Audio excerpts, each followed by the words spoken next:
Voilà, bonjour tout le monde. J'espère que vous allez encore une fois bien. Nous allons continuer encore une fois avec notre training. Euh, nous gardons toujours les mêmes fichiers au moment opportun. Si ça devient trop chargé, nous allons créer un autre fichier notebook avec training AI vidéo 0, peut-être 03. Voilà. La fois passée, dans la vidéo passée, si vous n'avez pas suivi ça, il suffit juste d'y aller et puis cliquer pour montrer ce que nous sommes en train de faire. Alors, dans cette vidéo-là, j'avais laissé un devoir pour dire que non, non, nous devons faire le devoir sur une fonction récursive sur la fonction de Fibonacci.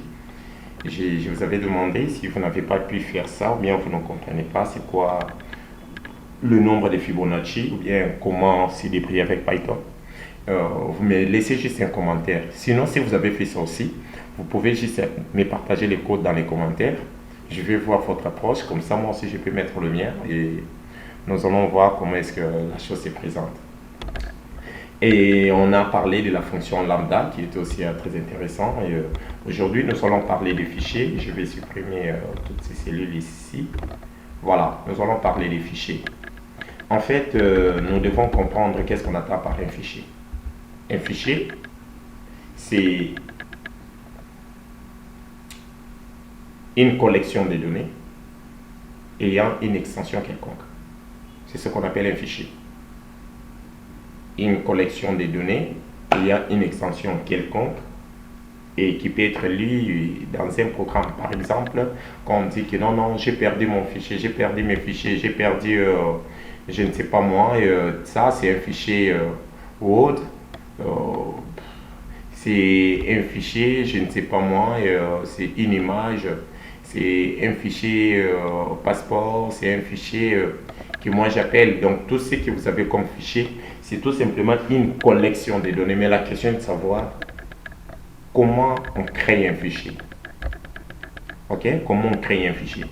Ce n'est pas pour rien quand tu écris ton programme en haut, tu dis que non, non, je vais sauvegarder un fichier. Tu écris un programme, tu dis que je vais copier mon fichier MP3, MP4, la vidéo, ainsi de suite. Mais comment ça se crée réellement avec la programmation? Alors, pour ce faire, nous allons partir vraiment d'un fichier très très simple pour créer un fichier que nous appelons un fichier texte. Comme je suis au bureau, je vais créer un dossier ici que j'appelle training YouTube. J'appelle ça training YouTube.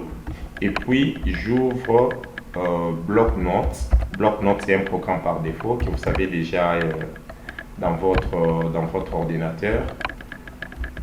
Je disais bloc. Voilà. Ou bien Notepad. Ou bien bloc-notes. Voilà. Dans ces fichiers ici, je vais écrire tout simplement. Je suis très content d'apprendre avec Onésime MB. Voilà, je fais ça et je vais l'enregistrer dans mon dossier que je viens de créer. Training YouTube. Je l'enregistre ici. Je vais appeler ça YouTube fichier 1. J'appelle ça comme ça. J'enregistre, je ferme et quand je viens là, je peux ouvrir, je trouve le fichier. Quand j'ouvre ça, si je suis très content d'apprendre avec Onésime MB. Voilà, je ferme. Je rentre maintenant dans les programmes pour montrer un peu quelques opérations que nous avons ici à faire avec le fichier. J'ai dit que nous avons 3 opérations à faire. La première des choses, c'est l'ouverture du fichier. l'ouverture du fichier,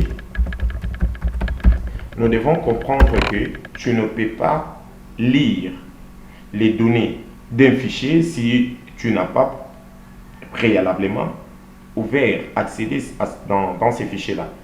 C'est-à-dire que l'ouverture du fichier, c'est la toute première opération que nous pouvons faire. Et deuxième opération, c'est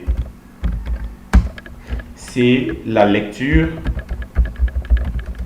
et écriture du fichier.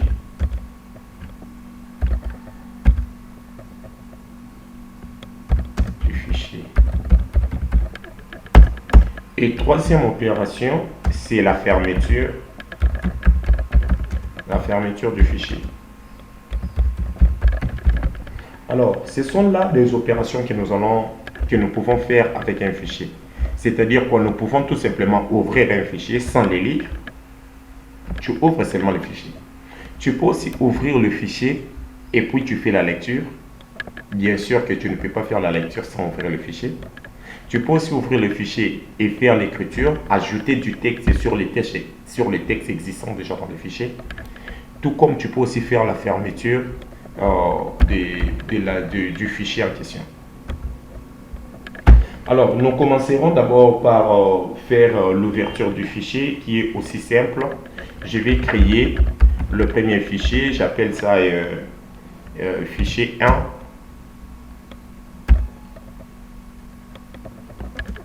J'ai dit égal, j'ai dit open. Je prends, regardez bien, je viens ici, je clique sur, je viens ici, j'entre. J'ai fait le clic droit sur le fichier et je pars sur propriété. Ça, c'est la localisation. Les fichiers là où vraiment, les liens là où mon fichier existe. Regardez ici, je copie ça. Je fais ceci. Il suffit de venir là. Je piste ça. Quand j'entre, je pars directement ici. Je pars directement là où il y a mon fichier. Alors, c'est ce que je vais prendre. Je vais copier ça comme ça. J'amène ça dans mon lien, là où j'ai fait open. Je dis que je vais ouvrir ça à l'intérieur ici. Et je vais ouvrir à l'intérieur en lisant un fichier que j'appelle, où est-ce que nous sommes? À l'intérieur, j'ai un fichier que j'ai appelé YouTube fichier texte. Je mets YouTube. Si vous regardez bien ici, il me dit que c'est un fichier qui s'appelle YouTube, mais son extension est de type .text. Je dois les accompagner. Je dois accompagner ça de son extension. J'ai dit .txt. Mais regardez, si j'exécute, j'aurai l'erreur. Si j'exécute ça, j'aurai l'erreur en fait. Pourquoi? Si vous voulez lire avec Python, il y a deux manières de copier les liens. Soit vous regardez le slash comme ça, mais en doublant ça tout simplement. En doublant ça. Ça c'est des 1. Vous devez les doubler comme ça. Et puis mettre ça entre côtes. Ou bien entre guillemets. Je fais ça. Quand j'exécute cette fois-ci, ça passe. Et si je viens aussi là, je viens là, je supprime, je peux faire ça. Au lieu de mettre le double slash, je mets tout simplement anti-slash.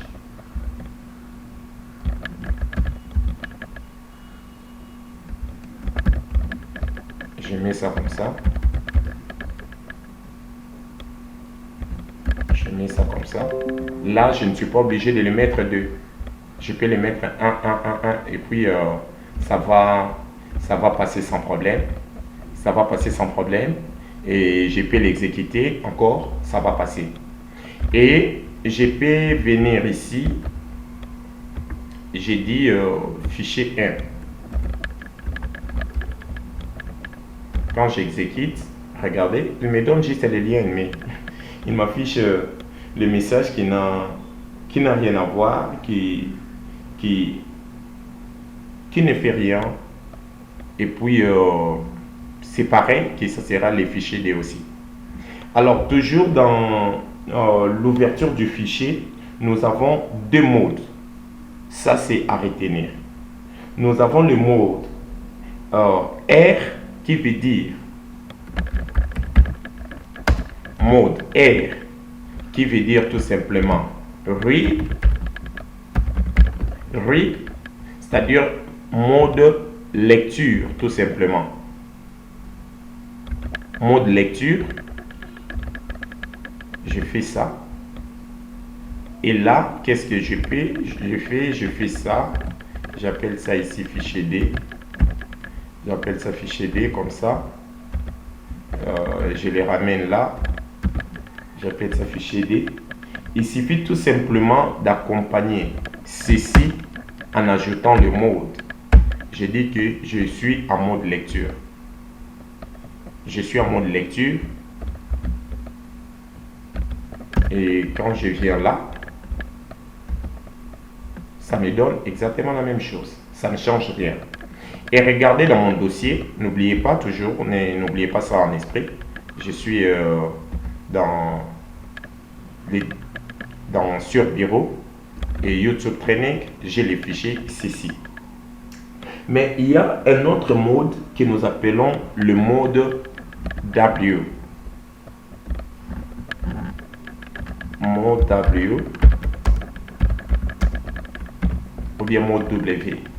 Ces modes ici, en fait, ça permet la création du fichier. Et si le fichier n'existe, ça permet plutôt l'ouverture du fichier. Et si le fichier n'existe pas, les W va créer les fichiers. W va créer les fichiers. Attendez, vous allez voir. Je fais ceci.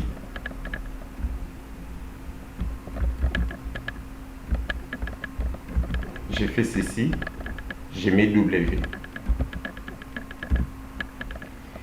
Au lieu d'appeler ça YouTube 1, moi j'appelle ça YouTube 2.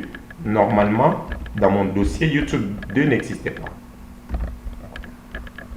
Comme j'ai dit en mode, regardez, je mets le mode R, YouTube 2. Quand j'exécute, il me donne l'erreur.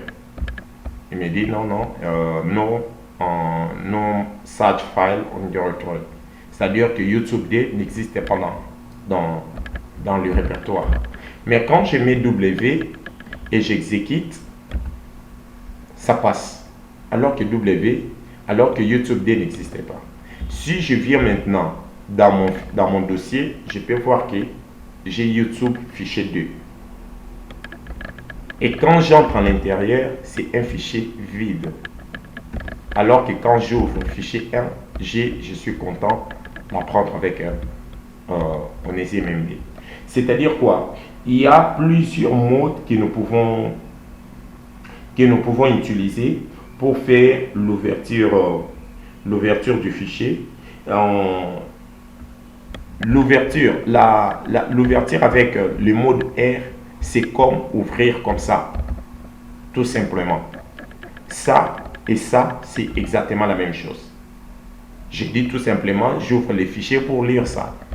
Mais avec les W, ça fait l'ouverture en lisant en fait en créant en fait les données se trouvant à l'intérieur. Alors, il y a beaucoup de possibilités, il y a beaucoup d'opérations que nous pouvons faire. Il y a par exemple d'autres modes que j'ai pu appeler les modes A par exemple. Le mode A, ça fait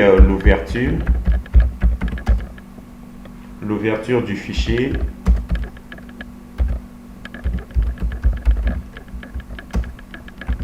En ajoutant les textes. C'est-à-dire quoi? Il va ouvrir les fichiers en donnant la possibilité d'ajouter les textes, d'ajouter quelque chose. Et les textes ici, il faut comprendre que les textes, ça va s'ajouter à la fin de la dernière ligne. Nous avons aussi le mode T. Le mode T, en fait, bon, je vais copier comme ça pour commencer juste à modifier. J'avais déjà copié, j'ai dit le mode T, ça fait l'ouverture du fichier.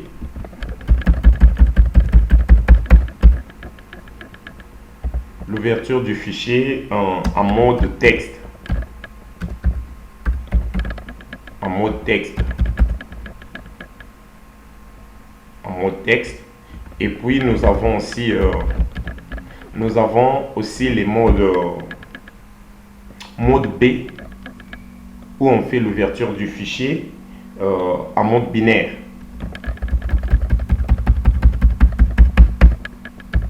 En mode binaire. Là, nous lisons les choses vraiment sous forme de code binaire. Et on ne saura pas tout aborder ici. Nous allons expliquer au fur et à mesure que nous évoluons.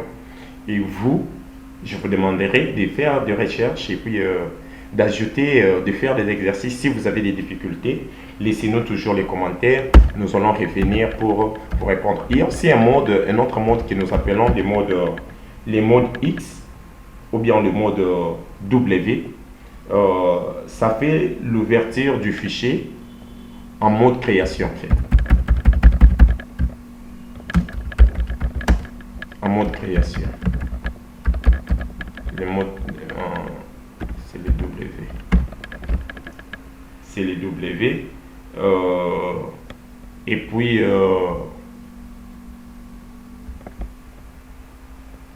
non, c'est les X. Nous avons aussi, ça j'appelle ça X.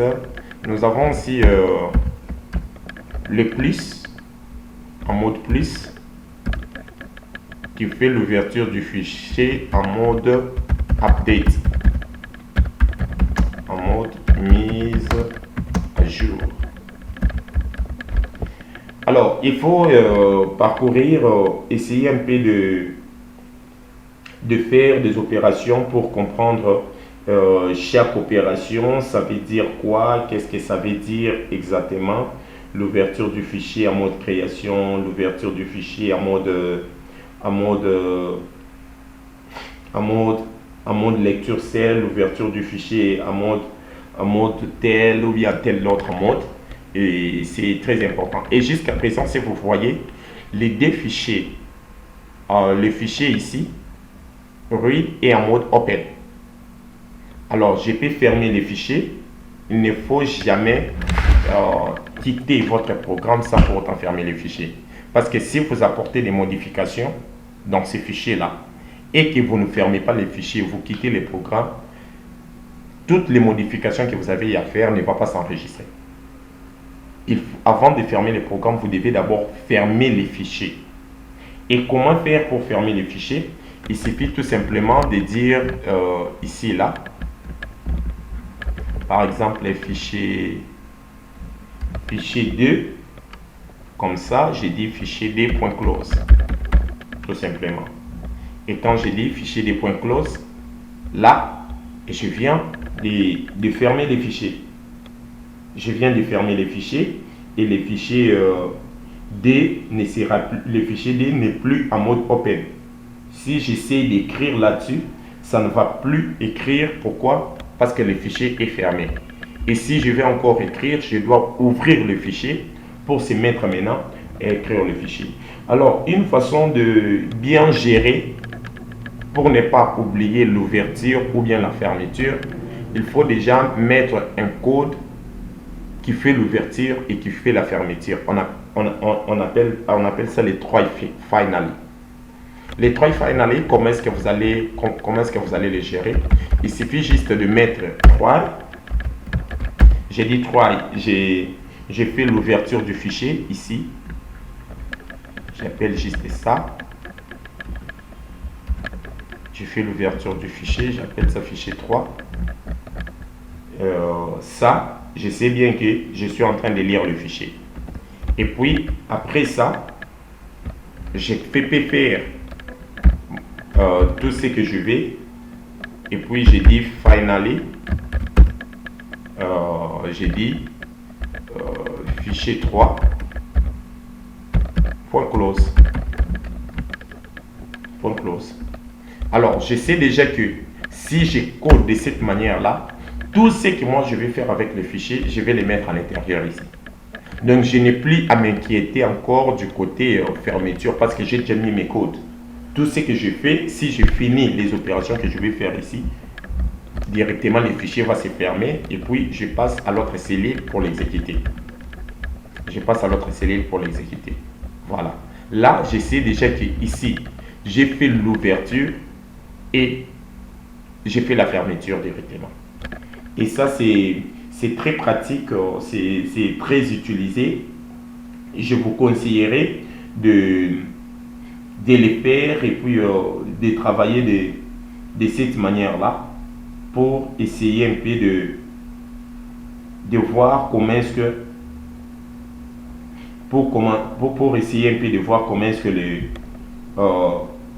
les données se présentent, comment est-ce que le fichier se présente. Je peux dire par exemple, regardez, si je reviens dans ça, je reviens dans l'ouverture de ce fichier. Cette fois-ci, je vais appeler ça fichier 3. J'appelle ça variable, ouais, je peux laisser ça même variable 2. Mais je viens ici, j'appelle ça YouTube fichier 3. Normalement, ici, qu'est-ce que j'avais fait? J'avais juste créé les fichiers. Je l'exécute. Ça va me créer le fichier 3 qui est vide. Je sais déjà. Et je vais maintenant essayer d'écrire à l'intérieur. Qu'est-ce que j'ai fait? J'ai dit fichier 2 point write. Write, c'est une fonction qui permet d'écrire à l'intérieur du fichier une fois que le fichier est déjà ouvert. Je mets du texte que je vais écrire. Bonjour à tous. Ceci est la première ligne de mon fichier YouTube fichier 3. Je vais encore écrire à l'intérieur de ces fichiers.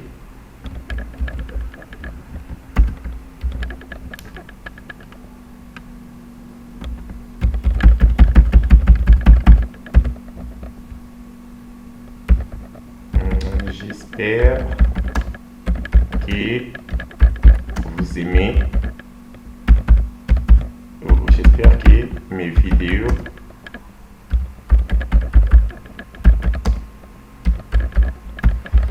vous amusent.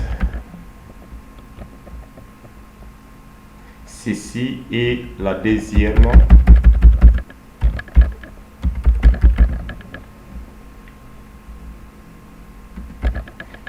ligne de mon fichier YouTube 3. Et puis après ça, qu'est-ce que j'ai fait? J'ai dit fichier 2 close. Regardez, jusque là, je suis en train d'écrire à l'intérieur. Mais quand j'ouvre ça, c'est toujours vide. Je vais l'exécuter. Bon, je fais ceci. Je vais l'exécuter. On me dit fichier close. J'entre là. C'est le fichier 3.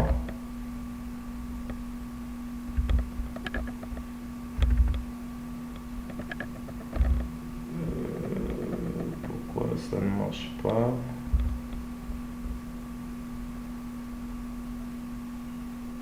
Pourquoi ça ne marche pas?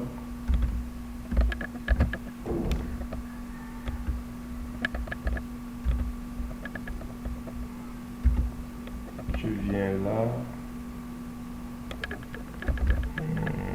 J'ouvre. Voilà.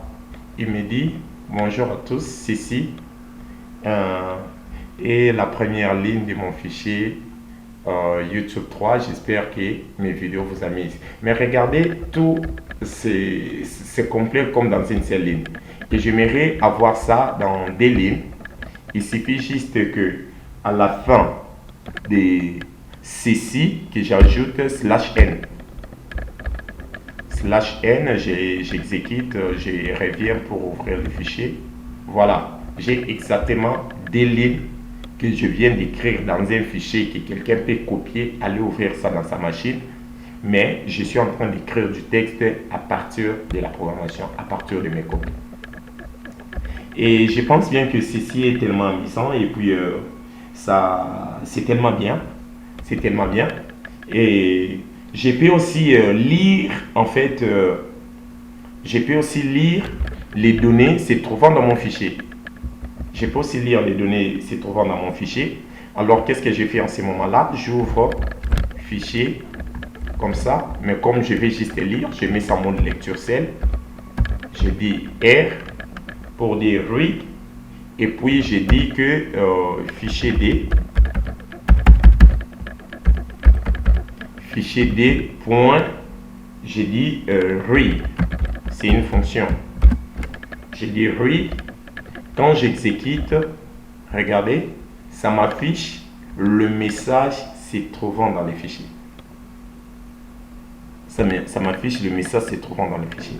Et ça, c'est très très intéressant. C'est vraiment intéressant de voir comment est-ce que la programmation amène les choses un peu de plus en plus réelles. Et puis, ça peut vous montrer comment est-ce que vous pouvez écrire dans un fichier sans pour autant faire beaucoup de zizanis, beaucoup de force. Moi, je peux être là, même si je n'ai pas autre. Si on me donne un texte, je peux me mettre déjà à l'écrire à partir de mes codes. Et à la fin, je prends les fichiers là, j'envoie ça à quelqu'un. Et c'est comme ça que nous les faisons dans la programmation. Et puis, nous pouvons aussi, j'ai aussi la possibilité d'afficher juste une partie de mes textes, en fait. Je vais prendre par exemple ça. Je prends par exemple comme ça, j'ai dit, je viens là, j'ai dit que je vais lire juste quelques mots. 1, 2, 3, 4, 5, 6, 7, 8, 9, 10, 11, 12, 13, 14, 15, 16, 17, 18, 19, 20, 21, 22, 23, 24, 25, 26, 27, 28, 29, 30, 31, 32, 33, 34, 35, 36, 37, 38, 39, 40, 41, 42, 43, 44, 45, 46, 47, 48, 49, 57, 54, 55, 56, 57, 58, 59, 60, 73, 72, 73, 74, 71. Voilà, je peux par exemple lire, je vais juste lire la première partie ici. J'ai dit que tu me lis, mais lis-moi seulement le 71 ou bien 71 premiers caractères. En faisant ça, c'est 71, 72, 73, 74. J'ai dit 74 premiers caractères de mon fichier. Il me lit ça. Bonjour à tous, ceci est la première ligne de mon fichier YouTube 3. Donc, au lieu de m'afficher tout ce qui se trouve dans le fichier, il me lit juste la première partie. Et si je vais continuer avec la suite, il y a une fonction que nous appelons la fonction tel. Ou bien til en anglais. J'ai dit tel comme ça. Et puis j'ai dit que bon, et puis dans la suite, affiche-moi, je ne sais pas moi, le 25 caractères.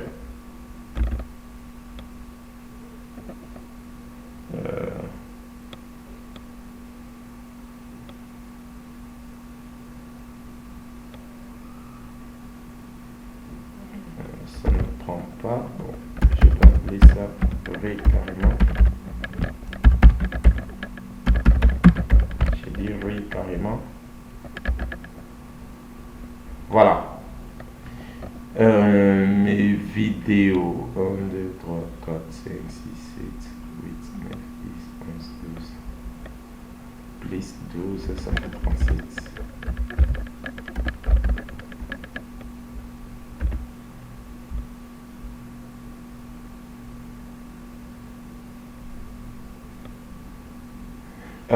Quand j'ai fait la continuité comme ça, en fait, qu'est-ce qui se passe? Ça me récupère les caractères, en fait, là où je me suis arrêté, ça va continuer avec la lecture. Regardez, je fais ça. Il dit que j'espère que mes vidéos vous amusent. Je m'arrête là. J'espère que... Donc, il a reconnu que, premièrement, il a déjà lu cette ligne. Et quand je lui dis de continuer la lecture, il continue. Affiche-moi les 37 caractères. Il va m'afficher les 37 caractères suivants. Donc, le curseur s'arrête quelque part et le curseur peut continuer avec la lecture au fur et à mesure que les fichiers que nous sommes en train de lire, que nous sommes en train de continuer avec la chose. Alors, ceci est très important de savoir comment utiliser les fichiers. Et puis, nous avons plusieurs lignes en fait. Nous avons plusieurs lignes plusieurs fonctions qui peuvent être liées, que nous pouvons utiliser avec la lecture du fichier. Avec la lecture du fichier, je peux dire par exemple read line, comme ça. Je peux dire par exemple read line. En faisant ceci, ça va m'afficher tout simplement la première partie. Ça va m'afficher juste à la première ligne. En fait, il me dit bonjour à tous, ceci est la première ligne de mon fichier YouTube. Alors, c'est comme ça que nous pouvons travailler avec le fichier et manipuler exactement en fait ce que vous voulez faire. Alors, quand je donne le code comme ça, je n'exploite pas tout ce qu'il faut exploiter en ce qui concerne l'utilisation des fichiers, mais je vous laisse quand même le temps de parcourir pour aller un peu savoir un peu plus sur ce qui se passe exactement, qu'est-ce que vous voulez lire, qu'est-ce que vous voulez faire avec ce que vous voulez faire exactement avec votre fichier. Comme j'ai dit, je peux utiliser donc le variable que vous avez déjà utilisé pour lire un fichier X donné. Vous pouvez aussi vous mettre à faire la lecture en faisant les read, par exemple, comme ça. J'ai dit que read 5. Voilà, il me dit que j'espère. Il me dit que j'espère. Et j'ai pu aussi faire la lecture au-dessus les premiers fichiers là. Comment j'avais appelé ça? J'avais appelé ça juste fichier.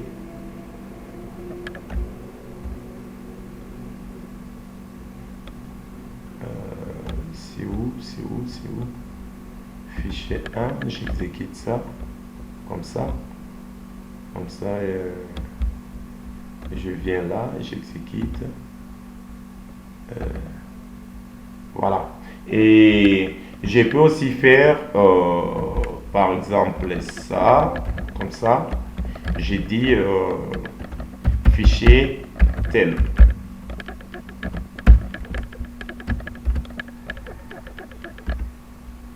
Il me dit que c'est un fichier qui contient 41 caractères et 81 caractères. Alors, la fonction c'est un fichier par contre qui contient plusieurs caractères dont le curseur se positionne à 81e caractère dans le fichier. Alors, il y a plusieurs manières de lire les fichiers. Il y a plusieurs manières de jouer avec. Quand je donne comme ça, je me dis que vous devez jouer en fait avec le fichier. Je peux dire ici SIG 0. Je fais comme ça et puis j'ai dit print. J'ai dit par exemple print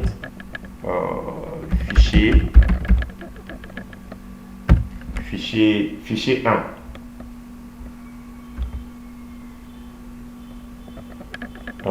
Il me donne juste le lien, ou bien j'ai dit fichier 2.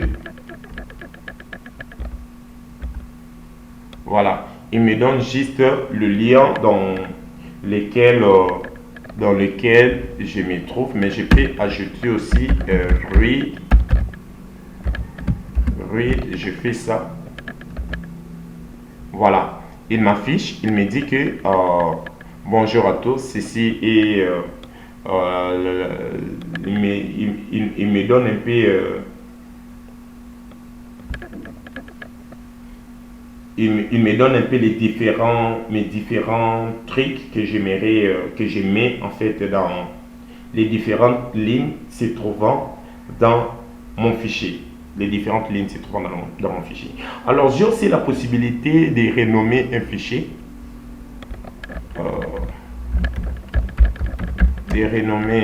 Les fichiers. J'ai aussi cette possibilité là de renommer les fichiers. Je peux venir par exemple là, j'ai dit attendez que je puisse d'abord close ceci. J'ai dit point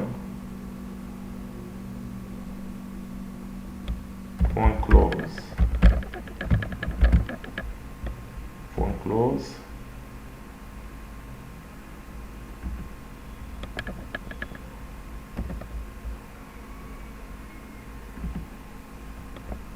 Ok, pas de souci. Je prends ceci. Je vais lire le fichier 2. Je fais l'ouverture et puis je ferme ça. Après ça, qu'est-ce que je fais? Je prends juste, je dois renommer mes fichiers, mais pour renommer mes fichiers, j'ai besoin d'une librairie que je dois importer. J'ai dit import os.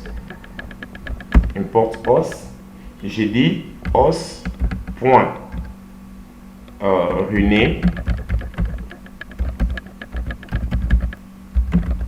rename je passe mes deux paramètres. Lesquels des fichiers j'aimerais exactement renommer. J'ai dit que je vais renommer les fichiers ici qui s'appelle fichier D. J'aimerais les renommer dans le même répertoire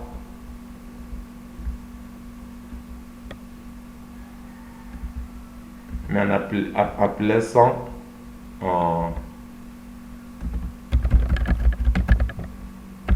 YouTube renome 1. On appelle ça comme ça.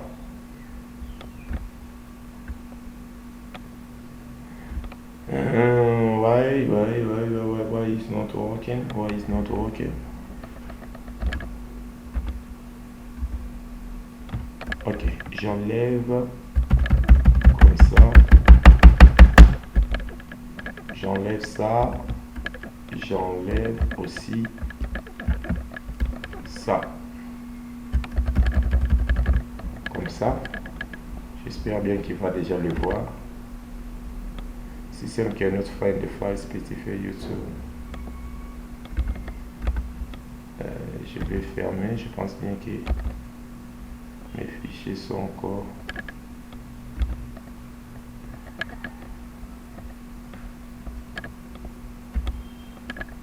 Voilà, mes fichiers sont encore ouverts.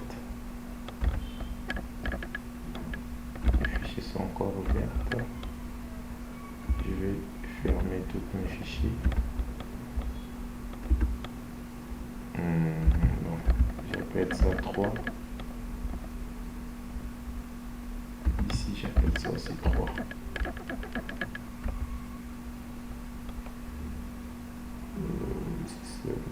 Cannot find the font specified.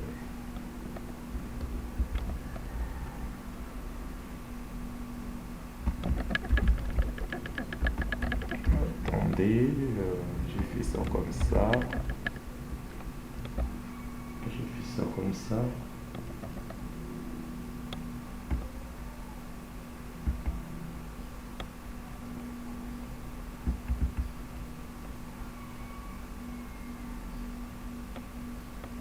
Ok. Il me dit que ils ne peuvent pas. Bon, je pense bien que le fichier est ouvert. Bon, je vais faire ceci. Attendez. Je vais faire ceci tout simplement. Euh, je vais créer tout simplement un autre fichier. Je crée un autre fichier pour aller aussi rapidement et gagner du temps. Je crée un autre fichier. Ah, non. J'appelle ça 15. Et puis je dis que renomme-moi 15 en ceci. Mais pourquoi ça ne marche pas?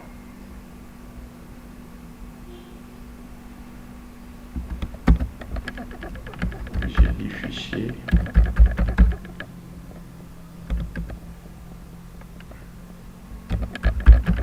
Close.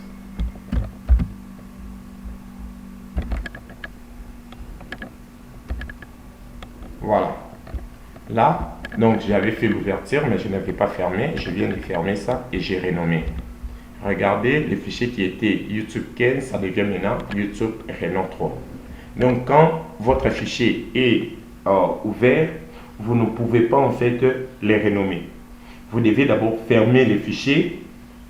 C'est après que vous pouvez renommer les fichiers et faire avec, jouer comme vous voulez, faire tout ce que vous voulez avec. C'est très très intéressant et c'est très amusant de travailler avec les fichiers comme ça, en les renommant, en lisant les données se trouvant à l'intérieur, en manipulant les fichiers autrement et en faisant vraiment tout ce que vous voulez.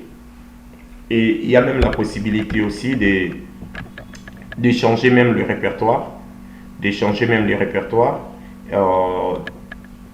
dans lequel votre fichier se retrouve. Ça se trouve dans un tel dossier, vous voulez le copier pour le mettre dans un autre dossier. Je vous laisse ça comme devoir. Si vous voulez que nous puissions le faire ensemble, vous me laissez un commentaire et nous allons le faire ensemble. Si vous voulez connaître dans le répertoire dans lequel votre fichier se trouve, il suffit juste de faire liste dire, liste dire, vous ouvrez la parenthèse, vous dites os.get get current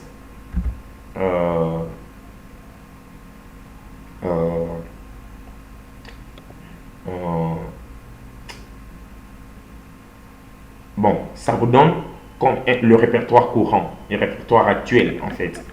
CWD, ça vous donne le répertoire courant, les répertoires dans lesquels vous vous retrouvez. Regardez, quand je l'exécute, il me dit que non, dans ces répertoires ici, vous avez plusieurs fichiers.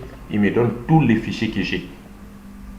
Il me donne tous les fichiers que j'ai se trouvant dans la bibliothèque. Et voilà, je peux l'enlever comme ça et ainsi de suite. Donc, vous pouvez vous aussi parcourir pour trouver un peu tous les fichiers se trouvant dans votre répertoire et puis savoir comment jouer avec ça, qu'est-ce que vous pouvez faire avec les fichiers. Mais je dis que les devoirs que je vous donne, c'est comment déplacer un fichier. Un fichier se trouvant dans les dossiers que vous avez créés, que nous avons créés ici au bureau, les dossiers ici, vous voulez par exemple le déplacer pour le mettre dans un autre dossier, ou bien vous créez un autre dossier et vous voulez copier le dossier qui est ici pour le mettre dans un autre.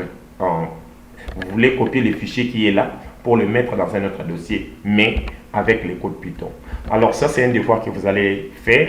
Si vous n'arrivez pas à le faire, faites-moi signe, laissez-moi un commentaire et nous allons le faire ensemble. Je vais faire une petite vidéo encore une fois pour vous montrer comment est-ce que vous pouvez le faire très facilement. Je pense que cette vidéo ici vous a plu. Sinon, n'oubliez pas de nous laisser des commentaires. Là où nous n'avons pas très bien abordé les choses, mettez les commentaires, nous allons toujours commenter. Et si nous avons utilisé d'autres méthodes qui est très compliquée, vous connaissez d'autres méthodes plus simples, vous pouvez aussi nous les ajouter dans les commentaires, soit nous contacter carrément et puis nous allons enrichir notre vidéo. Voilà, par ici nous allons clôturer. C'est avec ça que nous mettons fin dans cette première partie